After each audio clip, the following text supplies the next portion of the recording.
I'm not saying anything right now, right? If you want to. I don't know. Okay. Where are we walking to? I don't know. We can walk this way. We'll walk this way.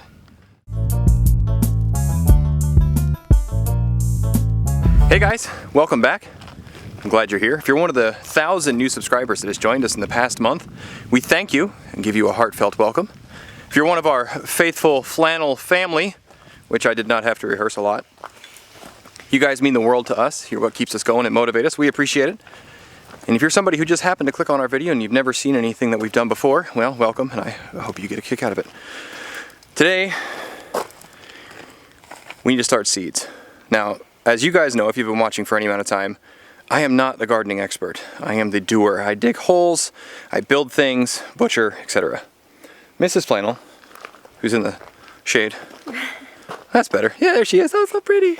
Oh, it's a glare. Oh, it's a glare. Lens flare. Woo, J.J. Abrams. Mrs. Flannel is actually the gardening goddess, expert, connoisseur, whatever. She reads books. She knows things, right? I'm a reader of books. She does the learning and experimenting. So she's got this whole convoluted method that's going to take forever on how to start seeds. I'm not interested in all that. If I had to take that long to start, like my tractor, for example, we would never get anything done. So she's got her way, she's going to try, and I've got my way. We're going to try. So let's see who comes out on top. All right. Got our seed.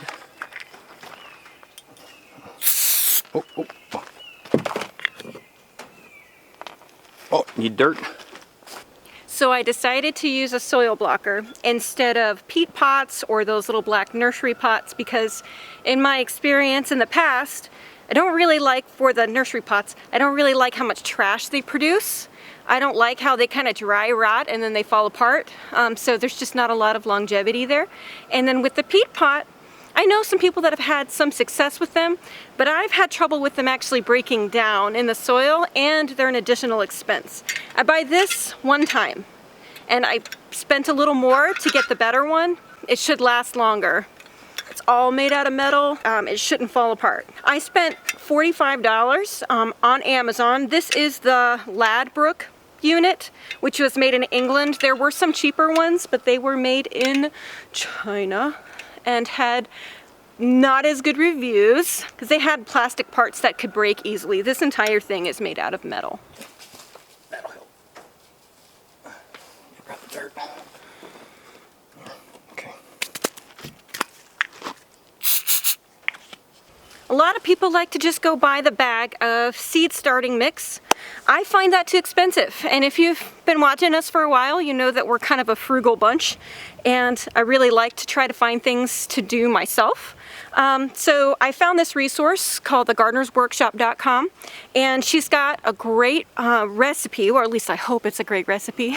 I didn't come up with this, for starting seeds. So basically it's 16 cups of sifted peat moss.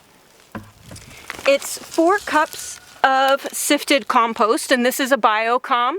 So that means if it's biocom, it's not like mushroom compost. It's broken down with leaves and, you know, your forest products and such, you know, things like that. And then she actually said to use a 1/4 cup of green sand and a 1/4 cup of rock phosphate. But if you've been paying attention to the news over the last year, finding those kind of fertilizer inputs are either hard to find or they're really expensive. And again, I don't like expensive. So I did a little bit of research, and I found that the rock phosphate, that's the phosphorus we're looking for, that's needed for flowering and fruiting. So bone meal is an organic source. We can make bone meal, but because I was trying to get this going, I went ahead and bought the bag of bone meal. And then for potassium, I had a thought about bananas, because bananas are really good in compost. It's very high in potassium, but I wanted to start in my seed blocks. I didn't have time to compost it down, so instead what I did was I took my organic banana peels and put them in my dehydrator. Ran it like all day, and If somebody doesn't have a dehydrator, what is an alternative? if you don't have a dehydrator, you can actually just put your oven on really low and then just do a really slow bake for several hours, and you'll know because they'll be crispy, okay? And then I took my coffee grinder, every good millennial Gen Xer, has a coffee grinder. And then I just ground them up. That's just pure ground banana peel. So you take your 1/4 cup of that, and then I'll take my 1/4 cup of bone meal, 16 cups of the peat moss, 4 cups of my sifted compost, mix it all together, and then you just start working in your water to get the right consistency. It's supposed to be like wet oatmeal. Wait, I forgot. We're not using a greenhouse, so we need light and heat. I should do it.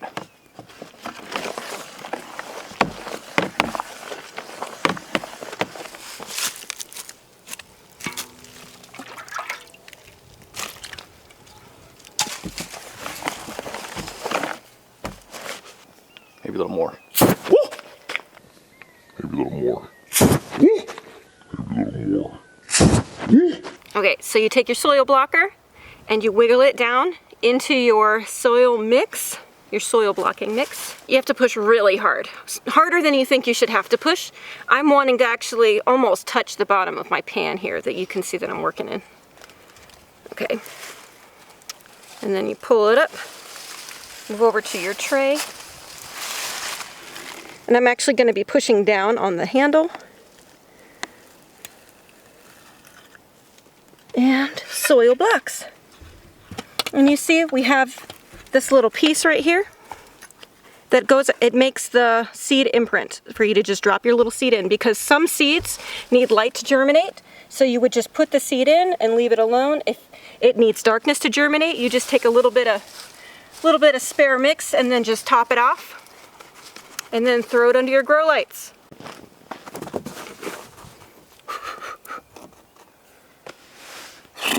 No luck. Look I heard her talking about compost. I'm no dummy. I may not know what I'm doing, but I'm no dummy. So if she's using just a little bit of compost, we're gonna get a lot of compost. That should work real fast. Okay. I'm gonna go get you some compost.